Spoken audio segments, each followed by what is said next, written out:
আসসালামু আলাইকুম রহমতুল্লাহ। সবাই কেমন আছেন? আলহামদুলিল্লাহ, আশা করি সবাই ভালো আছেন। বাজার থেকে একটা তরমুজ নিয়ে এসেছিলাম, তো আজকে আপনাদের সাথে তরমুজের খোসার একটা রেসিপি শেয়ার করব। আপনারা বাসায় ট্রাই করে দেখবেন, আশা করি ভালো লাগবে। ভিডিওটি ভালো লাগলে লাইক কমেন্ট দিবেন এবং পাশে থাকবেন, সাবস্ক্রাইব অবশ্যই করবেন, করে পাশে থাকবেন।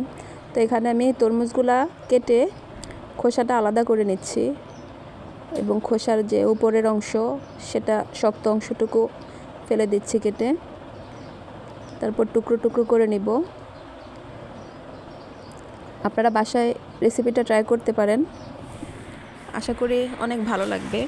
তো দেখেন, এখানে আমি তরমুজগুলো আলাদা করে নিয়েছি, আর তরমুজের যে খোসাগুলো আমি কেটেছি তরকারির জন্য সেগুলো আলাদা করে নিয়েছি। এই যে কুচি কুচি করে কেটে নিয়েছি।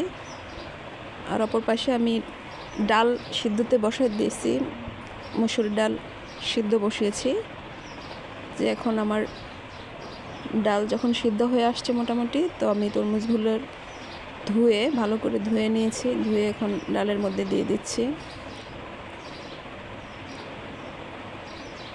আপনারা অবশ্যই একবার হলো রেসিপিটা ট্রাই করবেন, আশা করি ভালো লাগবে। তো এখানে আমি হলুদ, মরিচের গুঁড়ো এবং কিছু ধনিয়ার গুঁড়ো এবং স্বাদ মতো লবণ দিয়ে দিচ্ছি। যে ভালো মোটামুটি সিদ্ধ হয়ে আসছে, কালারটা খুব সুন্দর হয়ে আসছে। আবারও বলছি, ভিডিওটি পুরোটা দেখবেন এবং যদি ভালো লাগে তাহলে লাইক কমেন্ট এবং শেয়ার দিবেন এবং অবশ্যই সাবস্ক্রাইব করে পাশে থাকবেন। এখানে আমার তরকারি মোটামুটি হয়ে গেছে। তো আমি যেহেতু মশলা জাতীয় খাবার একটু কম খাই বা পেঁয়াজ রসুন কম খাই, তো সেক্ষেত্রে আপনাদের প্রয়োজন মতো আপনারা দিয়ে নেবেন।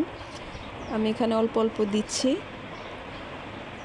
এখন আমি বাগারটা দিয়ে নিব, আপনাদের এলাকায় কি বলে জানি না। তো ভালোভাবে পেঁয়াজ রসুনগুলো একটু লালচে টাইপের করে ভেজে নিব।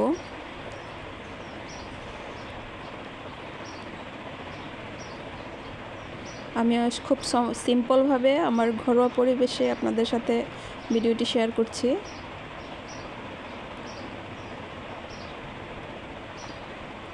এখানে প্রায় ভাজা হয়ে আসছে পেঁয়াজ রসুন।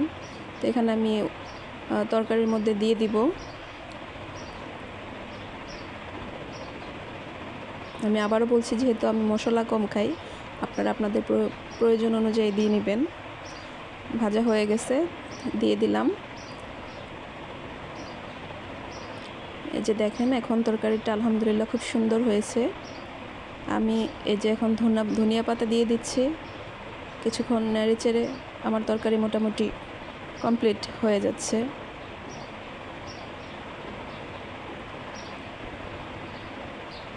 তরকারি প্রায় শেষের দিকে, আলহামদুলিল্লাহ দেখতেও খুব সুন্দর হয়েছে। অবশ্যই আপনারা বাসায় একবার হলো ট্রাই করবেন।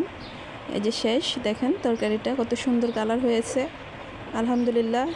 এবং আমি এটা খেয়ে দেখেছি, এটার স্বাদ অনেক অসাধারণ হয়েছে। যদি আমরা লাউ দিয়ে ও মসুর ডাল দিয়ে রান্না করি, যেরকম কেউ বুঝতেই পারবে না যেটা তরমুজ দিয়ে রান্না করা হয়েছে। আপনারা অবশ্যই ট্রাই করবেন। যে মোটা চালের সাথে আজকের খাবার আমাদের, আলহামদুলিল্লাহ।